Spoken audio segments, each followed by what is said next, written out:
11 দে পূৰণ সাপোজ 11 ৰ লগত যদি আমি 3 মাল্টিপ্লাই কৰো তেতিয়াহলে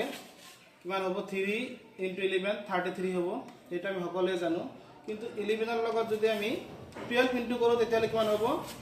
তেতিয়া প্ৰথমতে কি লম 12 টো আগতে লিখি লম আৰু 1 আৰু 2 যোগ কৰিলে কিমান হ'ব 3 3 বহাই দিলে হ'ব যদি 11 ৰ লগত সাপোজ বেলেগ কিবা নাম্বাৰ ইনটু কৰো সাপোজ 25 কিমান হ'ব 2 5 টো প্ৰথমতে লিখি লম আৰু 2 5 যোগ কৰিলে কিমান হ'ব 7 এটো শৰ্টকাট মেথড বুলি কোৱা হয় 11 ৰ লগত যেতিয়া আমি 27 মাল্টিপ্লাই কৰিম তেতিয়া কি হ'ব 2 7 লিখিম প্ৰথমতে 2 আৰু 7 যোগ কৰিলে কিমান হ'ব 9 হ'ব যদি বেলেগ কিবা নাম্বাৰ ইনটু কৰো 11 ৰ লগত সাপোজ 29 তেতিয়াহলে কি হ'ব 2 9 প্ৰথমতে লিখি লম এতিয়া কি হ'ব 2 9 আৰু যোগ কৰিলে 2 9 যোগ কৰিলে কিমান হ'ব 11 হ'ব